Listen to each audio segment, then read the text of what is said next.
പാലക്കാട് മുനിസിപ്പാലിറ്റിയിലെ ശുചീകരണ തൊഴിലാളികളുടെ ക്ഷാമബത്ത കുടിശ്ശിക ഉടൻ വിതരണം ചെയ്യണമെന്നും ശമ്പള പരിഷ്കരണം നടപ്പിലാക്കണമെന്നും ബിഎംഎസ് സംസ്ഥാന deputy general secretary C Balachandran ആവശ്യപ്പെട്ടു.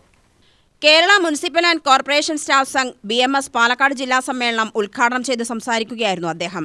കൊറോണയും മറ്റു പകർച്ചവ്യാധി രോഗങ്ങളുടെയും വ്യാപനം തടയുന്നതിൽ നിർണായക പങ്ക് വഹിക്കുന്നവരാണ് നഗരത്തിലെ ശുചീകരണ തൊഴിലാളികളെന്നും അദ്ദേഹം പറഞ്ഞു.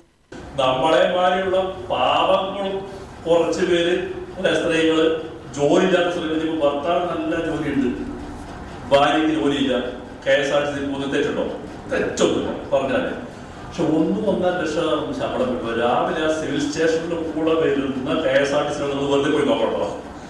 ഏതെങ്കിലും ബസ് കോഴിക്കോട്, പാലക്കാട്, ഗുരുവായൂരിൽ വരുന്ന ആ ഭാഗത്ത് വരുന്ന വണ്ടികൾ എന്തൊക്കെ സിവിൽ സ്റ്റേഷനിൽ പോയി നിന്നാൽ സിവിൽ സ്റ്റേഷനത്തെ കാര്യമാണ്. ആ സിവിൽ സ്റ്റേഷനൊക്കെ സർക്കാർ ഉദ്യോഗസ്ഥരായ മുഴുവൻ സ്ത്രീകളും സൗജന്യ KSRTC. പാവങ്ങൾക്ക് വല്ലതും കിട്ടുണ്ടാവും, മൂപ്പറൊന്നും കരുതിയില്ല, ഒരു പാവങ്ങൾക്കും കിട്ടാത്ത സാഹചര്യം. ഇന്നൊരു ഫേസ്ബുക്ക് പോസ്റ്റ് കണ്ടു, തമാശയിൽ കൂടെ ആണ് കണ്ടത്. അന്നദാനം ഉണ്ട് അമ്പലത്തില് എന്ന് പറഞ്ഞ് വീട്ടിൽ ചോറ് വെച്ചൊരു പേരുണ്ടാണ്. അതേമാതിരി മൂപ്പര് ചെയ്ത് കുറച്ചൊക്കെ ചെയ്തെങ്കിലും മുഴുവൻ സ്ത്രീകൾക്കും കേരളത്തിൽ അങ്ങോളം KSRTCയിൽ സൗജന്യം കൊണ്ടുവന്നൊക്കെ പറഞ്ഞ് പറ്റിച്ച് വാഗ്ദാനം നടത്തി. പാലക്കാട് കുറച്ച് റോഡുണ്ട്, മലപ്പുറം കോഴിക്കോട് ഭാഗത്ത് KSRTC ഓർഡിനറി ബസ്സുകളുണ്ടോ? ഇല്ല.